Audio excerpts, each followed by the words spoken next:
बताते चले जहां पर कलेक्ट्रेट कार्यालय का घेराव यहां पर किया गया है। आपको बता दें, परशुराम आश्रम के लिए गिराए जाने का विरोध करते हुए विप्र सेवा संघ के कलेक्टर का घेराव करते हुए कहा कि दिनांक 22/12/2020 को इटारा बाईपास रीवा मध्य प्रदेश में सरकारी जमीन पर अतिक्रमण बताकर परशुराम आश्रम यज्ञशाला को गिरा दिया गया। संघ किसी भी प्रकार के अतिक्रमण के पक्ष में नहीं है, लेकिन ऐसे कार्य समान रूप से समांतर चलते रहने चाहिए। रीवा से पंकज शुक्ला की रिपोर्ट। आज आप लोग ज्ञापन देने आए हैं, क्या मांगे लेके आए हैं? एक्चुअली आप लोगों को पता होगा, जो रीवा में एकमात्र परशुराम आश्रम है, जो रीवा से 6 किलोमीटर की दूरी पर स्थित है, उसको प्रशासन ने 22 तारीख को ध्वस्त कर दिया है। वो आश्रम जो था करोड़ों हिंदुओं के आस्था का विषय था और शासन ने हमारे समाज में आस्था पे कुठाराघात किया है। उस आश्रम में बहुत सारे साधु संत रहते थे, वो बेचारे बेघर हो गए हैं। आज इस कड़ाकी ठंड में वो खुले आसमान में रह रहे हैं। वहाँ परशुराम जी का मंदिर था, हनुमान जी का मंदिर था, शनि मंदिर था और वहाँ पे ऐसी कोई अव्यवस्था नहीं थी जिससे शासन प्रशासन को दिक्कतें हो रही थी। इन सब चीज़ों के लिए एक टीम बनाई जाती है, पर्याप्त समय दिया जाता है, रविवार को वहाँ नोटिस चिपकाया जाता है, मंगलवार को उसको ढहा दिया जाता है। ये तो एक क्रूर शासक ही कर सकता है इस तरह से काम। हम लोगों का जो मुद्दा है, हम अतिक्रमण के फेवर में नहीं है, अतिक्रमण हटना चाहिए।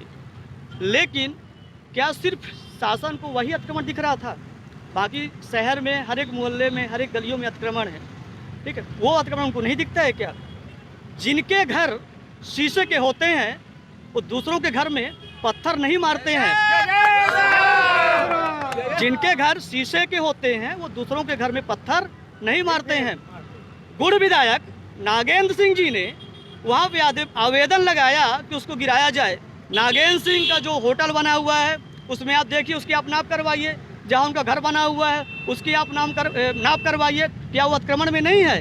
हम शासन से ये मांग करना चाहते हैं कि आप पूरे शहर का अतिक्रमण हटाइए, हम आपके फेवर में हैं और वो हमारे समाज के आस्था का विषय है, उसमें पुनः निर्माण करवाएं। मैं आदरणीय राजेंद्र शुक्ला जी से निवेदन करना चाहता हूँ कि आप रीवा के विधायक हैं, आप जो आश्रम ढहा दिया गया है आप उसका पुनः निर्माण करवाएं। वहाँ पे कोई अगर आपका गवर्नमेंट का बड़ा प्रोजेक्ट है तो ठीक है, आपको बड़ी दिक्कत हो रही तो आप शहर में परशुराम आश्रम के नाम से 5 एकड़ जमीन आवंटित कराइए और सरकार की तरफ से वहाँ पे आश्रम बनवाइए, परशुराम जी का मंदिर बनवाइए।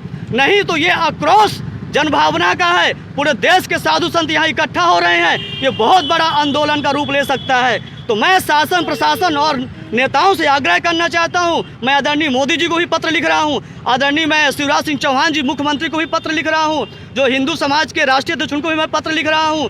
मैं सबसे निवेदन करता हूं कि इस बात को आगे न बढ़ाएं, उस आश्रम को पुनः वहाँ पे भव्य निर्माण करवाएं, या वो नहीं कर सकते हैं किसी कारणवश तो शहर में परशुराम आश्रम के नाम से जमीन आवंटित कराए, वहाँ पे आश्रम बनवाए। मैं यही मांग लेकर के जो मैं कलेक्टर साहब के पास हम लोग मिलने के लिए आए हैं। जब जब धर्म की हानि होती है तो लोग जाग खड़े होते हैं और भ्रष्ट राजा और सोई हुई प्रजा का ये अनुपम उदाहरण देखने को मिला है।